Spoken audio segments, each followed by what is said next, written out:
Gretchen Menn, the guitar player of Zepparella, and in this video, it's the second video of a three-part series on when the levee breaks. And in this one, we're going to be going over the slide solos.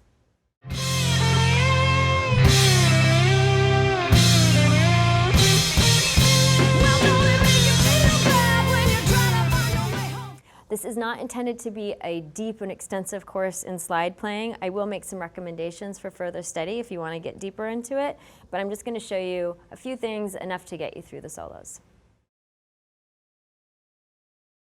This is a glass slide.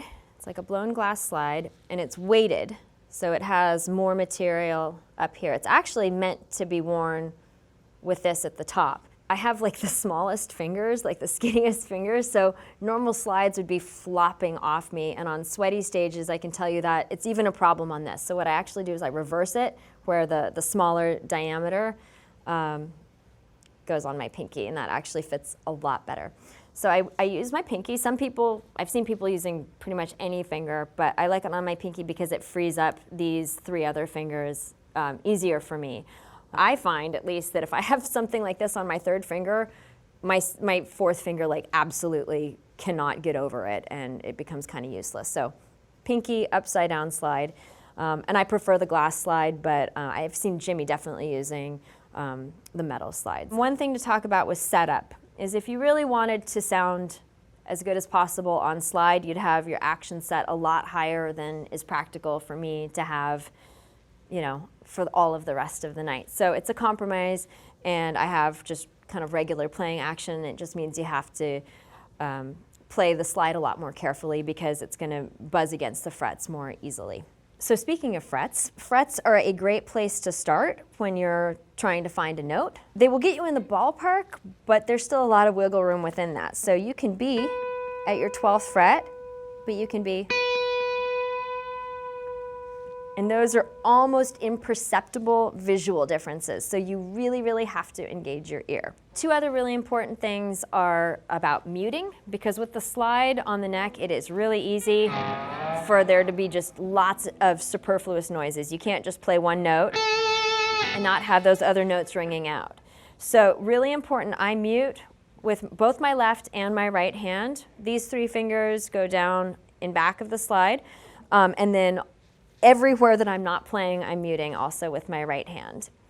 The other thing that I've started doing recently, I started palming my pick, meaning that rather than playing the individual notes with the pick, which I think actually is how Jimmy does it, what I found is that by palming the pick, or by holding the pick in my finger, actually, I don't know if you can see, like that.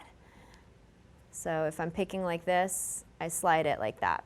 It means that I'm holding it with my first finger, and then I've got really my thumb, my second, and my third to both mute the strings and to play the individual notes. This can feel a little bit strange at first, but just work at it a bunch and it'll start to feel natural. For the solo, we're going to start at the 13th fret of the B string on the note C. And it's going to go C, B flat, which is the 11th fret, A at the 10th fret, and then back to C. And then that same kind of melodic motif is going to continue starting on G at the 12th fret of the G string.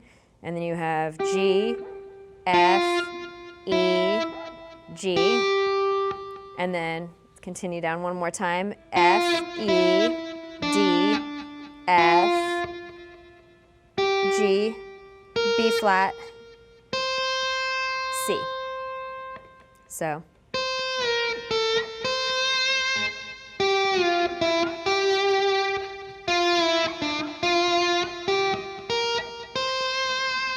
A lot of slide playing is in when you slide and when you pluck a note directly. The way I do it is I pluck the C, slide down to B flat, pluck the A, and then pluck it again while sliding up to C. So, and then that continues through the rest of the line.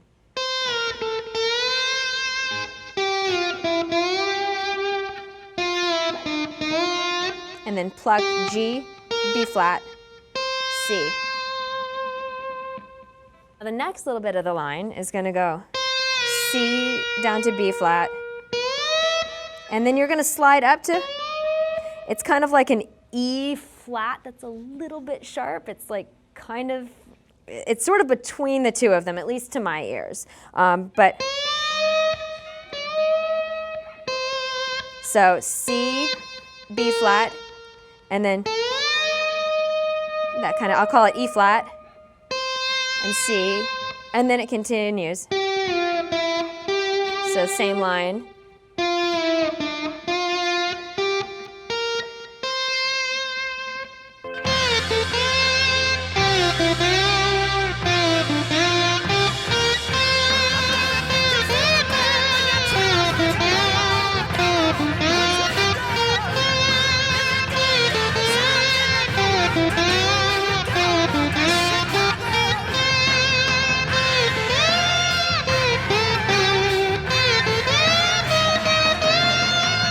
So now we gotta slide up to a high F. As the frets get closer and you get higher on the neck, it becomes more and more challenging to intonate. So just go slowly. The line starts on C again, B flat, A, and then F here. You could try to do it here on the at the 13th fret of the E string, but at that point it's like the string is so thin, the actions, you know, you just don't have as much tension as if you go up to the 18th fret. Then you can actually put some vibrato on it and express a little bit more than if you're just barely not touching the fret. C, B flat, A, F, and then C, B flat, and now we're going to slide up to A. I use the G string. And that's A, G, and then, so same part of the phrase, C, B flat, A, F, E flat, and there, so that's E flat, and that means 16th fret of the B string. So those are all of the pieces of the solo, as my strap falls off. Okay, so now the second solo, which is the fraternal twin of the first solo. You actually have most of the licks down, and then the other ones are just a little variation. So it starts off with this first phrase, just like in the first solo, but it happens 2 times. So starting on the C of the B string, so at your 13th fret. So that's your C, B flat, A, C, and now to your G string at the 12th fret, G, F, E, G, and then F, E, D, F, G, B flat, C. So that happens 2 times, and then, so that's your C, B flat, A, and then F at your 18th fret. Watch the intonation. It's a constant struggle for me to get that F in tune because the frets as they get so close are very unforgiving.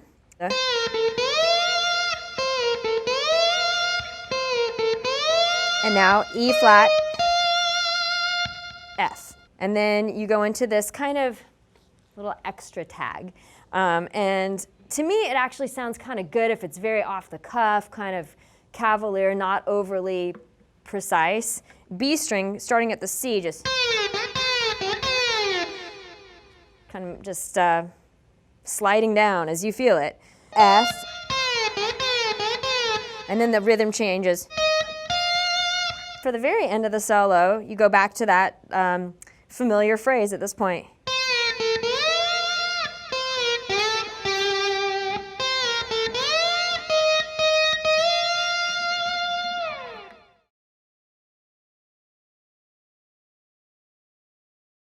So I have a recommendation or something to share with you of a way that sometimes I work on slide playing. I am sure people will be like, are you kidding me? Nobody ever does like that. Robert Johnson didn't do it like that or whatever, and that's totally fine and absolutely right. But I'm all about respecting tradition, but also looking for things that make learning as efficient as possible. So I had actually spent a good couple of weeks going deeper into slide playing because I had sliced my thumb, and it was like, okay, what can I do for the next couple weeks? It was classical guitar tremolo and slide playing. And so what I did is I got a tuner. There goes my pick, but that's okay. I got a tuner, and it's a D'Addario tuner, and I would put it on my knee, and I would just try to play one note exactly in tune. And you will see that if I play a C, oh, actually that was spot on. Hey. But when you start playing, okay, so that's 10 cents flat, but that's right over the fret. Visually, it should be right, but it's not.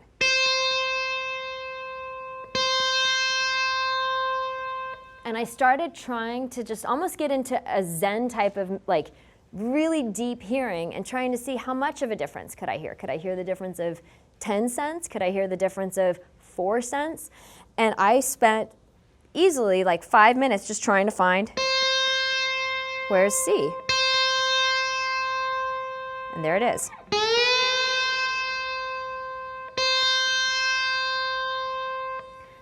So you can see it's certainly not something Robert Johnson was doing, and probably nothing that a lot of cool, badass slide players do. But it helped me develop my ear, and it's something that I continue to do. You definitely have to be in the right frame of mind because it can be extremely tedious, but if you are in the right frame of mind, it can be incredibly helpful. So if you really wanted to go down this deep hearing slide boot camp rabbit hole, a suggested way of doing it would be first find that C very consistently. You know, just spend 5 minutes just really, really hearing that C. Don't use vibrato, by the way, because the whole nature of vibrato is to oscillate the pitch. So just try to hit that C really consistently, then go to the B flat and hit that B flat for 5 minutes really consistently, and then put the two together. And then just one note at a time, start adding it, looking at your tuner the whole time and seeing, are you spot on? This is not something to get you in your head when you're playing live. Like, I believe in practice mindset and performance mindset. And if you allow yourself to go really deep and work really hard in practice, the idea is to put that aside, trust that that's changing your brain and, you know, in a positive way for guitar playing. And then when you go on stage, you just know that already your ears have improved, your slide technique has improved, and then let it go and just have fun in the moment. All right, so I hope you have fun with it. Slide is such a rabbit hole you can go down. Having had, like I said, my little injury and spent 2 weeks doing just that, I realized, oh my God, I could spend a whole lifetime just trying to get this right. So if you're eager to dive in further and want to actually develop a course of study, a couple places I would like to recommend is Orville Johnson has a great introduction to slide course on JamPlay. I'll link to that. Any Derek trucks, all Derek trucks. I also love the way Jeff Beck plays slides, so I'm going to link to a couple of my favorite videos down below. And thank you so much for hanging with me. In the last video, I'll talk about my gear and certain considerations about playing this song live with a band.